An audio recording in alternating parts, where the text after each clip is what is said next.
안녕하세요. 오늘은 지난 시간에 이어 중세국어 문법 두 번째 시간입니다. 지난 시간에는 세종어제 훈민정음을 함께 살펴봤었는데요. 거기서 자세히 설명했던 내용들을 바탕으로 소학원에도 적용해서 이해를 하는 것이기 때문에 앞에 부분 영상을 시청하지 않고 이걸 들으시면 조금 어려우실 수도 있어요. 아니면 이미 중세국어 문법을 많이 알고 계셔서 복습 차원에서 듣는 거라면 또 상관은 없으실 것 같습니다. 세종어제 훈민정음이 중세국어 문법 중에서도 15세기의 모습을 보였다면 이 소학언에는 16세기의 모습이에요. 그러니까 둘 다 중세의 어떤 문법적인 특징을 잘 보여주고 있지만요. 차이는 있을 거예요. 100년여의 시간 동안 변화됐던 부분들이 존재하기 때문에 15세기에는 잘 지켜지던 것들이 16세기에는 무너지는 양상들도 보이게 됩니다. 그런 것들을 우리가 확인해 보는 시간을 갖도록 할게요. 저번 시간 학습지와 마찬가지로 이번에도 설명 더보기란에 제가 학습지 링크를 올려둘 텐데요.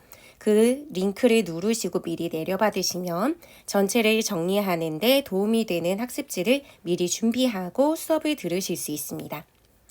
일단은 저번과 마찬가지로 앞부분에는 이렇게 스스로 연습해 보시라고 전체 본문을 뒀어요.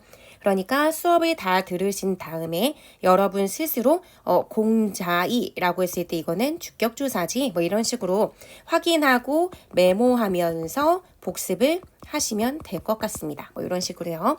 그래서 오늘은 이 부분은 하지 않고요. 여기부터 살펴보도록 하겠습니다.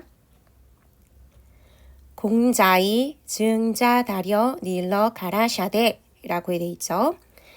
공자이 그러니까 보통은 이제 공제 증자다려 닐러 가라샤데 라고 할 텐데 이 당시에는 공자이 증자다려 닐러 가라샤다이 이런 식으로 읽었을 거예요. 이중모음이라서 하나하나 다 구별지어서 소리를 낸다라고 말씀드렸는데요.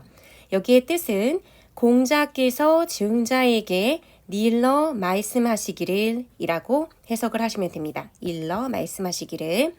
그래서 여기 보면 공자라고 되어 있죠. 여기까지가 원래 공자예요. 근데 여기에 지금 하나 덧붙은 게 요거죠. 이라고 하는 모음. 이걸 보는 순간 여러분은 기억해 주셔야 되죠. 지난 시간에 주격조사, 관형격조사 이런 조사들을 살펴보면서 내용 공부했었어요. 여기서는 공자께서라고 해석이 되는 것으로 보아 이는 관형격 조사도 요 형태를 가지고 있다고는 말씀드렸지만요. 의미로 구별을 해주는 거예요. 깨서라고 돼 있으니까 관형격 조사 아니죠. 여기서는 주격 조사입니다. 주격 조사 이를 사용한 거죠. 근데 주격 조사는요. 여러분 딱 떠올려 주셔야 되는 거 세 가지 형태를 사용했어요. 현대 국어에서는 이, 가 요걸 사용하지만 중세 국어에서 15세기 자료에서 세종어제 훈민정음 보면서는 이, 생략 이 세 가지 버전이 있다고 했죠. 근데 여기에서는 요걸 사용했네요. 요걸 사용하는 경우는 뭐라고 했죠? 이를 사용하는 경우는 앞 글자가 받침이 있는 자음으로 끝나는 경우고 요 두 개는 모음으로 끝나는 경우에 해당이 된다라고 말씀을 드렸었어요. 근데 그 중에서도 요거는 이는 이가 아닌 모음 뒤 그리고 생략하는 경우에는 이 모음 뒤라고 말씀드렸었죠. 그럼 여기서는 공자라고 할 때 아래야잖아요. 아래야는 모음이죠. 모음인데 모음 중에서도 이가 아닌 모음. 이가 아닌 모음 뒤에 이가 드러나는 거 맞네 라고 확인을 해주시면 되고요. 여기에 정리를 해주시면 돼요. 이가 아닌 모음 뒤이기 때문에 이렇게 썼구나 라고 보시면 되고요.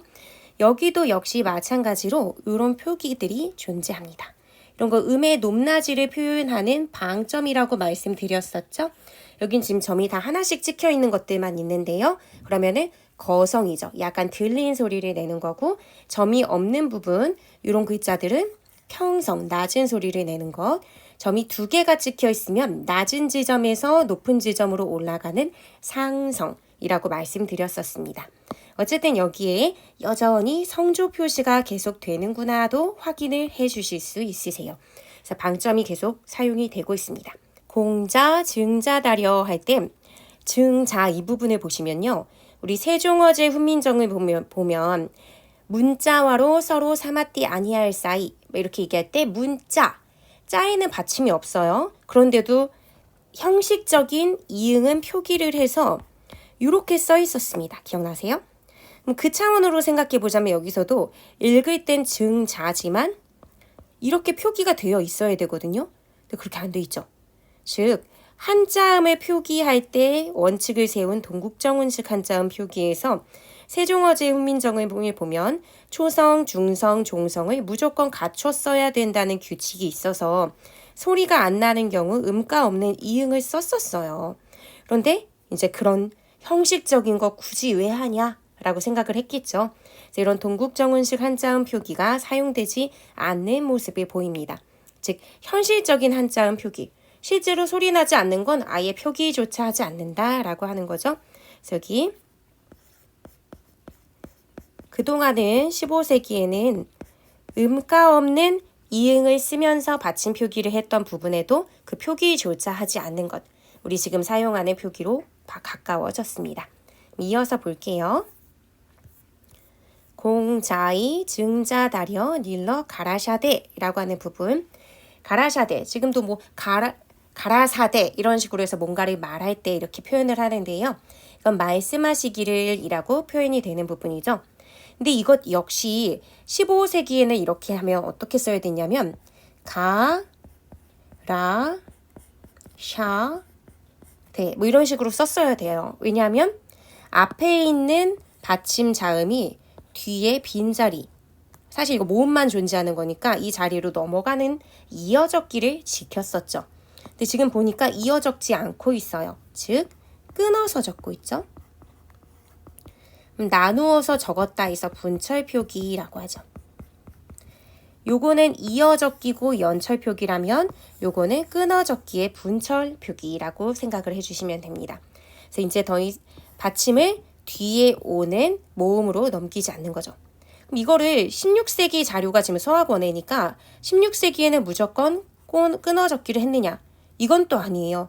지금 현대의 끊어 적기로 넘어오는 과정 속에서 굉장히 좀 혼란스러웠던 시기인 것 같아요. 그래서 여기에는 분철 표기가 있지만요. 어떤 부분에서는 분철을 사용하지 않고 또 예전처럼 이어 적기 하는 부분들이 존재합니다. 어쨌든 계속 볼게요. 공자가 증자에게 말씀하시기를 뭐라고 했냐? 몸이며 얼굴이며 머리털이며 살한. 즉 몸, 얼굴, 머리털, 몸과 형체와 머리털과 살은 어떻게 해야 한다라고 얘기했나 봐요. 한번 보시면요.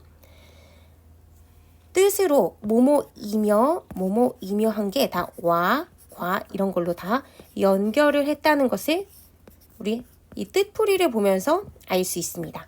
즉 현대국어에서 접속조사라고 해서 어떤 대상과 대상을 대등하게 연결해주는 접속조사로 와나 과를 사용하는데요.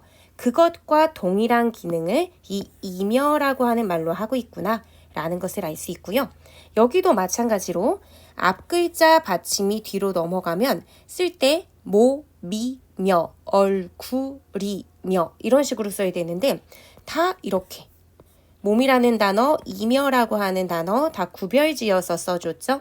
즉 끊어 적기를 하고 있습니다. 이 부분도 끊어 적기를 하고 있구나 라는 것을 알 수 있죠. 다음 의미의 변화 차원에서 여러분 얼굴이라고 분명히 써 있는데 뜻풀이의 형체라고 돼 있죠. 예전에는 사람의 얼하면 어떤 영혼, 정신, 골, 전체적인 골격 해서 전체 사람의 몸이나 형체, 몸 전체를 의미하는 걸로 얼굴이라는 것을 사용했어요. 그러니까 여기서는 몸 전체, 즉 사람의 전체 형체를 얘기하는 걸로 얼굴이라는 단어를 사용했는데 지금은 눈, 코, 입, 눈썹 얘네들이 몰려있는 안면부만 우리가 얘기하는 게 얼굴이죠. 몸 전체를 얼굴이라고 얘기하진 않잖아요. 전체를 얘기하다가 눈, 코, 입이 몰려있는 이 앞면만 의미하는 걸로 바뀌었으니까 의미가 가리키는 범위가 작아졌죠. 이런 걸 의미의 축소라고 얘기합니다. 요거 이제 기억을 해주시고요. 또 하나 기억하실 것은요. 살, 한. 여기 지금 보면 살, 한이라고 쓰여 있는데 뜻은 살은이라고 돼 있죠. 근데 살이라고 하는 것에서 여러분들이 기억해 주시면 좋을 게 우리 지난 시간에 히읗 종성 체험 말씀드리면서 현대국어에서도 살이라고 하는 거랑 고기를 합치면 살고기라고 하지 않고 살코기라고 한다고 했죠. 그래서 어떤 단어가 뒤에 히읗을 숨기고 있는 경우 다른 것과 결합할 때 숨겨왔던 히읗 하면서 꺼낸다 라고 말씀을 드렸었어요. 고기 여기도 해당이 되는 거예요. 살한도 마찬가지고요. 그리고 여기 머리도 마찬가지예요. 머리도 제가 아마 머리 더하기 가락 했을 때 머리가락이라고 하지 않고 머리카락이라고 한다고 했죠. 그래서 여기에서는 히읗 종성 체언이 2개가 나와요. 그래서 여기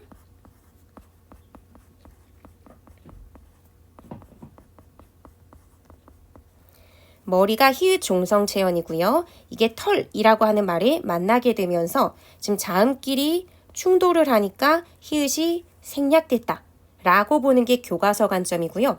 저번 시간에도 말씀드렸지만 교과서에서는 히읗 종성 체언을 쓸 때 독립적으로 쓸 때도 히읗을 표기해서 설명을 해주고 있는데 교과서 관점이 아닌 다른 데서는 어떻게도 얘기하냐. 혼자 쓸 때는 히읗이 안 나온다. 그래서 여기에 털이 합쳐지니까 털도 하나의 독자적인 단어죠. 그래서 그냥 머리털이다 라고도 볼 수 있는 거예요. 일단은 창비 국어 교과서에서는 히읗 종성 체언이 혼자 쓰일 때도 히읗이라는 형태가 있는 것처럼 표현을 해줍니다. 그러면 여기 살, 한 요거까지도 볼게요. 요것도 히읗 종성 체언이라고 말씀을 드렸죠. 살이라고 하는 글자는 사실은 히읗을 데리고 다니는 글자이기 때문에 결합을 할 때 히읗이 짜잔 하고 나타난다 라고 얘기했어요. 그런데 제가 지금 이렇게 2개를 따로 준 이유는 뭐냐면요. 하나 더 설명해 드리려고요.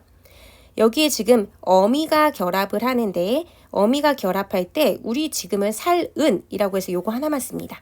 그런데 중세국어 시기에는 모음 조화를 고려한다고 했죠. 모음 조화를 고려했을 때 살 할 때 여기 아래안은 양성 모음이잖아요.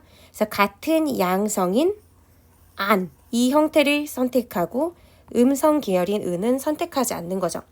그럼 이 경우 살하는 모음 조화가 지켜지고 있구나라는 것을 알 수도 있는 자료라서 이걸 하나 집어넣었어요. 어쨌든 숨겨져 있던 히읗이 다른 것과 결합할 때 나오기 때문에 이 히읗의 형태가 여기에 지금 남게 되면서 살한이라고 표기가 되죠. 여기에 해당하는 예가 지난 시간에 암수, 성별을 나타내는 암수가 히읗 종성 체언이다 라고 했었어요. 그래서 이게 개하고 합쳐지면 히읗이 나오게 되면서 수개, 암개 이렇게 되는 거고요.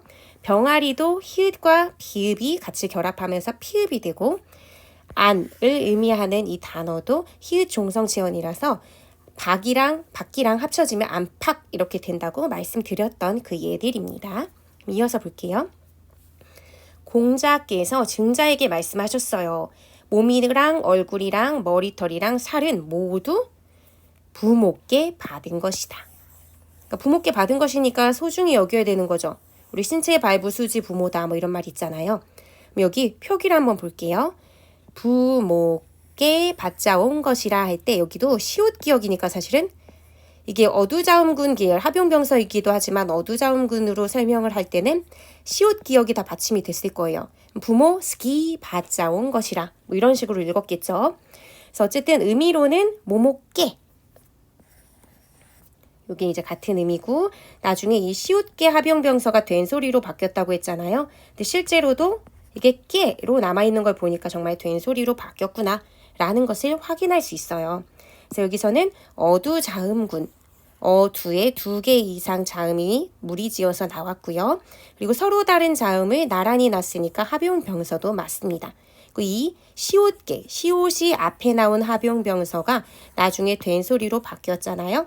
그러니까 된소리를 시옷께 합용병서로 표기했다 라고 보는 거죠. 그리고 여기 받자온이라고 하는 부분이 나오는데요. 이것도 한번 보시면요. 원래는 순경은 비읍이 들어가던 자리예요. 여기 받자온의 경우는 받은 것이다. 부모께 받은 것이다 라고 해서 부모가 여기서는 객체거든요. 주체는 아니고 서술에 이제 객체로서 등장한 이 존재를 높이기 위해서 원래 기본형은 받다 여기지만 이 객체인 부모를 높이기 위해 잡이라고 하는 희한하게 생긴 서너말 어미를 썼어요. 객체 높임 서너말 어미. 그리고 여기에도 지금 보면은 안, 관형사형 어미가 이제 들어가는 거죠. 바자반. 원래는 이런 형태로 썼었거든요.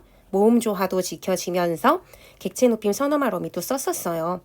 그런데 이게 16세기로 넘어오게 되면서 순경은 비읍이 안 쓰이게 되는 거예요.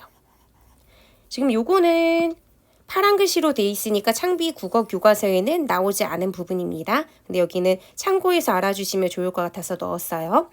그래서 원래는 바자반 이렇게 되는 거예요. 비읍이랑 뒤에 이제 모음이 나오게 되면은 그냥 비읍보다는 바자반 하면은 이 비읍 소리가 약간 가볍게 나기 때문에 순경은 비읍으로 입술 가벼운 비읍 소리다라고 해서 표기를 구별해서 해줬던 건데요. 이런 미묘한 소리의 차이, 우리 지금도 보면은 V랑 B랑 구별 잘 안 하고 쓰잖아요. 그런 것처럼 이제 골치 아프게 여기 순경은 비읍은 사실은 요 소리하고 가까운 건데 이거 구별하지 말고 서로 이렇게 귀로 들었을 때도 구별 안 되니까 그냥 다 똑같이 쓰자라고 하면서 비읍, 순경은 비읍이 탈락되고 그 자리에 W 발음으로 남게 됩니다. 헷갈리시죠? 학교에서 설명 안 하셨으면 그냥 이런 게 있나 보다 하고 넘어가시면 됩니다. 그러면서 여기서는 온 이렇게 형태가 남아요. 그러니까 여기서 그냥 하나만 알아두실 것은 뭐냐면 나는 정말 이거 너무 골치 아프다 하면 원래는 비읍이 순경은 비읍으로 바뀌었었으니까 순경은 비읍이 사용이 돼야 되는데 그 이전 시기에는 15세기엔 사용됐던 게 16세기 되면서 사라졌네. 순경은 비읍은 정말 소실문자이고 중세국어 시기에도 오래 쓰진 않았나 보다 정도만 생각해 주시면 될 것 같습니다. 근데 만약에 높임까지 학교에서 선생님이 설명을 해주셨으면 이 잡이라고 하는 것이 들어가면서 부모라고 하는 객체를 높이려는 의지가 있는 그 선어말 어미가 있었구나. 요 정도 아시면 될 것 같아요. 그러면 넘어갈게요. 부모께 받잡은 것이라, 받은 것이다 라고 할 때 것이라 라고 하는 표현을 썼는데요. 요거는 것이라는 말에 서술격 조사 이라가 합쳐진 거예요. 우리 지난 시간에 서술격 조사도 봤죠? 주격 조사와 마찬가지로 형태가 이라 또는 생략된 상태로 라만 붙이는 거 이런 게 있다고 했었어요. 그럼 여기에서는 것이라고 해서 앞에 시옷 받침이 있기 때문에 이라의 형태가 들어간 거죠. 그러면 요게 것이라라고 하는 건 현대국어 방식이에요. 현대국어는 뭐뭐한 것이다 라고 쓰죠. 발음은 것이다가 맞지만 발음 나는 대로 안 씁니다. 그런데 여기 지금 보니까 발음 나는 대로 썼어요. 그럼 아까 앞에서는 몸이며 얼굴이며 머리털이며 할 때 다 끊어적기 했거든요. 근데 여기선 또 이어적기를 하고 있죠. 즉 끊어적기와 이어적기가 아직은 섞여서 사용이 되고 있구나, 혼용되고 있었구나 라고 생각하시면 됩니다. 그래서 머리털이며 얼굴이며 뭐 살 이런 건 다 부모에게 받은 것이다 라고 여기까지 본 거고요. 그렇기 때문에 감히 헐워 샹해오디 아니호미, 그러니까 부모가 다 주신 거니까 이 몸을 감히 헐게 하여, 그러니까 몸을 망가지게 하거나 다치게 해서 상하게 하는 것이 아니다. 그렇게 하지 않는 게 효도의 시작이다 라고 얘기할 거예요. 이 소학원에서 교과서 수록된 부분은 효의 시작과 끝이 각각 무엇이냐를 밝히는 부분이고요. 효의 어떤 시작은 어떤 거냐면 부모님이 주신 이 육신을 다치지 않게 하는 것입니다. 그래서 여기 보시면요. 헐워라고 했는데 뜻풀이가 지금 어떻게 돼 있냐면은 헐게하여, 뭐뭐하 게하다. 그리고 사동 표현이죠. 중학교 때 배웠던 문법이라 자세히 설명 안 할 거예요. 창비 국어교과서에서는 다루고 있진 않아요. 사동접사에 대해서는. 근데 우리가 의미를 보면 충분히 알 수 있어요. 뭐뭐하, 개하다가 사동이라는 건 알고 있다는 전제하에 제가 지금 설명을 하는 건데요. 이건 현대국어니까. 뭐뭐하, 개하다, 뭐뭐하, 개 만들다 라고 하는 걸 여기서는 헐, 이런 식으로 표현한 거잖아요. 그러니까 여기에서 우라고 하는 것은 사동의 의미를 주는 말이었구나 라고 생각하시면 됩니다. 우리도 지금 뭐 이희리기, 우구추 이런 걸로 이제 외우잖아요. 그래서 여기 헐, 뭐뭐하게 하여 할 때 이거는 그냥 어미로 많이 쓰잖아요. 우리 달리다가 기본형인데 여기에 어를 합쳐서 달려 라고 말하는 것처럼 이거는 그냥 연결 어미로 사용이 된 거예요. 그러니까 여기서는 우어가 사동접사가 아니라 우가 사동접사구나. 우가 사동접사로 사용이 됐나봐 정도 기억해 주시면 되고요. 샹해오디라고 말을 했는데 이것도 마찬가지예요. 의미가 지금 상하게 하지, 하게하다, 하게하다 둘 다 사동이죠. 근데 여기서 보면은 상하까지가 기본형일 거예요. 근데 여기 보면 뒤에 붙은 게 이오가 붙었죠. 즉 이오 요게 뭐뭐하 게하다 이거하고 짝을 이루는구나 라고 발견해 주시면 돼요. 그래서 여기서는 사동접사로 이오가 사용이 됐습니다. 그래서 이중사동접사라고 해요. 두 개가 지금 연달아서 들어갔으니까.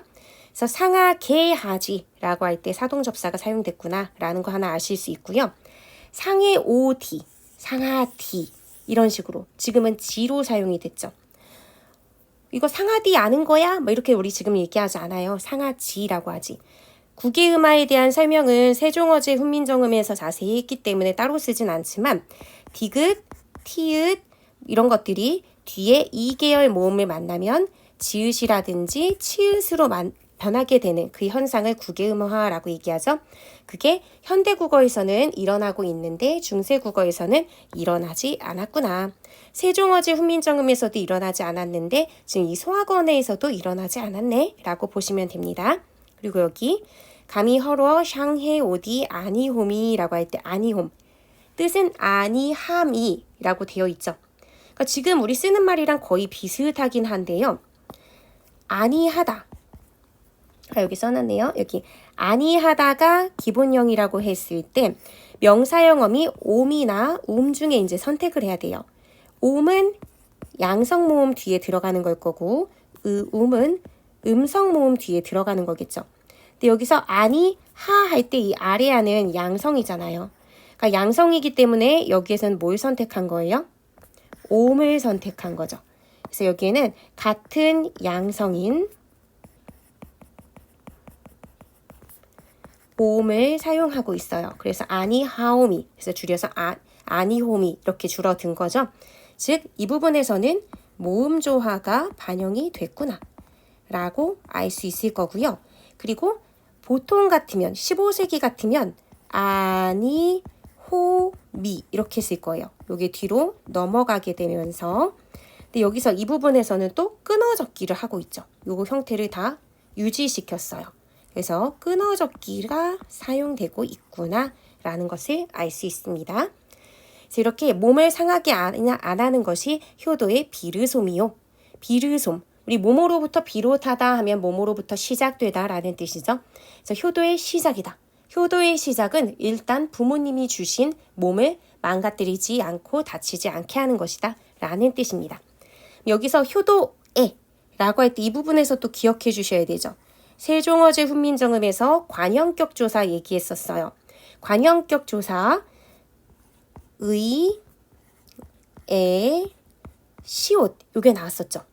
그래서 얘네의 경우는 유정물, 앞에 있는 대상이 유정물일 때 시옷은 무정물이거나 높임의 대상일 때 쓴다고 했었어요. 근데 사실 여기서 효도는 유정물이 아니에요. 무정물이거든요. 그러니까 약간 그 이전의 규칙들이 조금씩 깨지는 모습을 보입니다. 원래 같으면요. 효도 시옷이었어요. 효도의 비르솜이요. 그럼 표기상으로는 효돛 비르솜이요 이렇게 됐겠죠. 그런데 여기 지금 보면은 효도 의의 형태, 유적물에 쓰던 걸 쓰고 있으니까 이전에 어떤 규칙이 살짝은 깨지고 있구나 라는 것을 볼 수 있습니다. 어쨌든 효도라고 얘기했을 때 이 도, 요거는 양성 모음이니까 같은 양성 계열인 요걸 썼구나. 그러면 모음 조화는 일단 반영했어 라는 것을 알 수 있죠. 모음 조화는 반영했는데 원래 관형격 조사 15세기에 지켜지던 이 규칙은 따르지 않고 있구나 라는 것을 알 수 있습니다. 그 효도의 비르소미오 라고 할 때 여기도 비르솜 할 때 비릇, 지금은 비롯하다 라고 얘기하지만 예전엔 비릇하다 라고 얘기했어요.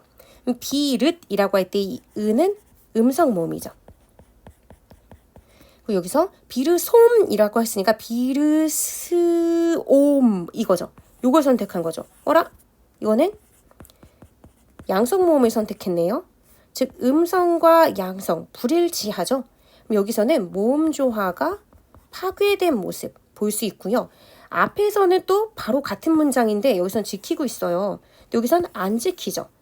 그러면 지금 뭔가 넘어가는 과정 속에서 어휘가 바뀌거나 문법 요소들이 사용되는 게 바뀌는 과정 속에서 혼란스럽고 다 섞여 있는 혼재된 시기, 혼란스러운 시기구나 라는 것을 알 수 있습니다. 그래서 만약에 15세기였다면요. 이게 음성이기 때문에 음을 택했을 거예요. 그래서 비르수미오라고 했을 텐데 지금 16세기는 비르소미오 이렇게 써놨죠. 그리고 이 부분은 비르솜이오였던 걸 이 미음 받침이 뒤로 넘어간 거거든요. 그러니까 여기선 또 이어 적기, 연달아 적기, 연철 이 표기를 보이고 있습니다. 넘어갈게요.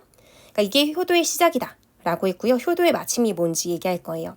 몸을 쉬워 도를 행하야 이렇게 얘기했죠. 여기서도 보면은 몸을 이라고 했을 때 몸 이거는 양성 모음이거든요. 그러니까 원래는 목적격 조사 R을 선택했어야 됐어요. 이걸 하지 않았다는 걸 봐서는 여기도 모음 조화가 파괴되고 혼란스러운 부분을 볼 수 있고요. 15세기였다면 을을 선택했을 테니까 잘못 표시했지, 그쵸?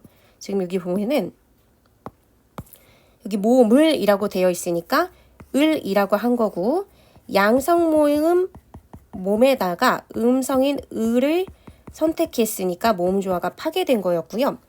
15세기였다면 몸에다가 알 이렇게 썼겠죠? 게다가 이어 적기 했었을 거니까 말 이렇게 했을 거예요. 그런데 여기는 지금 이어 적기도 하지 않고 또 끊어 적기 하고 있죠. 그러면서 분철 표기 하고 있다. 그리고 의미를 잘 드러내서 표기했으니까 표의주의 표기다 라는 것도 알 수 있습니다. 그러면 그 다음으로 넘어갈게요. 넘어가기 전에 이것도 하나 똑같은 예라서 한번 볼게요. 이건 어때요? 이거 모음 조화 지켜지고 있어요? 여기도 마찬가지로 도라고 했을 때 이건 양성이에요. 그런데 랄이나 를 중에 목적격 조사를 택한다라고 하면 15세기라면 라를 택했을 텐데 여기도 르를 택하죠. 즉 음성. 여기도 모음 조화 파괴된 예가 된다라고 보시면 됩니다. 넘어가면요. 일홈을 후세에 베법서 라고 얘기했어요. 이름을 후세에 널리 퍼지게 하여. 그러니까 효도의 시작은 내 건강한 몸을 유지하는 거라면 효도의 마침은 나 자신을 높이 입신양명하여 부모도 굉장히 보람을 느끼게 해주는 건 것 같아요. 그래서 여기 보면 일홈을이라고 했는데요. 일홈, 요게 이름이죠. 여기도 요게 양성 모음이니까 사실은 요걸 택해야 될 거예요. 근데 지금 보면 을이라고 하는 형태를 택하고 있죠. 그러니까 모음 조화가 파괴된 혼란을 겪고 있는 시기구나 라는 것을 알 수 있죠. 15세기라면 R을 선택했고 이어 적기를 했을 거니까 일호말 이렇게 됐을 거예요. 근데 여기 마찬가지로 끊어 적기를 하고 있습니다. 이런 거 지금 계속 반복하고 있는데요. 여러분들 자연스럽게 이제 나와야 되는 부분이에요. 끊어 적기, 이어 적기, 모음 조화 지켜지는가 아닌가 이런 거. 그 이름의 후세에 널리 부셔 이렇게 표현을 했죠. 이 부분 비읍 시옷이 초성이 나왔죠. 어두자음군에 해당이 되는 부분이에요. 비읍계 어두자음군 교과서에서 이 비읍은 실제 소리가 났을 거다라고 했죠. 부서, 부서, 부서 하고 발음하다 보면 서라고 하는 것보다 부서 할 때 뒤에 있는 시옷이 조금 더 강하게 나요. 마치 된 소리처럼 발음이 되죠. 그러니까 비읍이 실제로 발음되었었을 건데 이게 나중에는 다 된 소리로 바뀌게 됩니다. 뒤로 넘어가서 부모랄 현디어케 홈이 효도의 마참이니라 라고 하죠. 그러니까 이름의 후세에 널리 퍼지게 해서 부모까지 드러나게 하면 효도의 끝이다. 이게 진정한 효도의 끝판왕이다 라고 이제 얘기합니다. 보면 부모랄 여기에선 또 모음조화 잘 지켜지죠. 부모 했을 때 이건 양성이고요. 아래야 찍혀 있는 부분도 양성이죠. 그러니까 여기선 또 잘 지켜지고 있어요. 그러니까 그때 다르기 때문에 지금 모음조화가 혼란스러운 상황이다 라고 말씀드린 거고요. 현디어케함 이거 현대국어에서도 현저하게 하다, 드러나게, 현저하게 드러나다 이런 식의 표현도 하잖아요. 그러니까 예전에는 현디어라고 했던 게 구개음화를 거치면서 구개음화 아까 말씀드렸죠. 디귿의 2개월 모음 이, 야, 여, 요, 유 요게 나온단 말이에요. 그럼 디귿이 지읒으로 바뀌게 되는 현상. 그래서 현, 지어 이렇게 된 거예요. 근데 지, 자, 저, 조, 주 이런 것들 발음하기 너무 힘들어요. 치, 차, 처, 초, 추 이것도 마찬가지예요. 우리 쓸 때는 나 다쳤어 라고 하지만 친구한테 이중모음 정확히 발음하느라고 나 다치었어 이렇게 얘기하지 않는단 말이에요. 실제 발음할 때 이중모음보단 단모음이 훨씬 발음하기 편하거든요. 그렇기 때문에 어휘의 어떤 변화 양상에서 표기도 단모음화 되는 경우들이 있어요. 이 현저도 마찬가지죠. 지금 만약에 현저 이렇게 써놨으면 우리 발음하기 힘들었을걸요. 현지어하게 드러나 이렇게 얘기하면 꼭 무슨 프랑스어 하는 것 같죠. 그렇기 때문에 모든 표기는 발음이나 이런 것들이 편한 방향으로 바뀌게 됩니다. 단모음화 된 거예요. 어쨌든 이 당시에 구개음화 없었구나라는 것도 알 수 있습니다. 그리고 마참이니라 이 부분. 마참이니라. 그러면 맛이라고 하는 게 이제 마무리되다 끝나다라는 거고요. 여기서도 명사형어미 이게 사용이 됐어요. 그래서 마참이라고 얘기한 거죠. 이렇게 봤을 때 이 부분은요. 연철이 사용된 부분이에요. 치읓이 뒤로 넘어갔으니까. 그런데 아예 연철을 이 같은 부분에서 이만큼만이라도 일관되게 지키면 이렇게 써야죠. 마차 미인이라 하면서 미음이 넘어가야 되죠. 근데 그렇게 되지 않고 이 부분은 또 끊어 적었어요. 그러니까 같은 구절 속에서도 이렇게 다른 양상을 보이죠. 혼란을 겪고 있는 양상을 보입니다. 네, 이렇게 해서 지금 여기는 그래도 수월하게 세종어지 훈민정음보단 좀 빨리 했죠. 왜냐면 앞에서 다 설명했던 것들을 좀 확인하는 부분들이라서 아주 어렵지 않게 했던 것 같아요. 하나만 더 지금 보이는 부분이 있어서 말씀드리면 미음 받침이 있기 때문에 서술격 조사 이라 이런 것들이 이제 이의 형태로 드러났구나. 이 정도도 참고해서 알아주시면 될 것 같습니다. 이렇게 해서 소학원에 다 마무리 지었고요. 다시 한번 여러분들이 여기에다가 배웠던 내용들을 복습하고 점검하면서 공부해 주시면 훨씬 기억에 잘 남을 거예요. 오늘 모두 수고 많으셨고요. 좋은 결과 얻으셨으면 좋겠습니다. 그러면 다음 시간에 또 만날게요. 안녕히 계세요.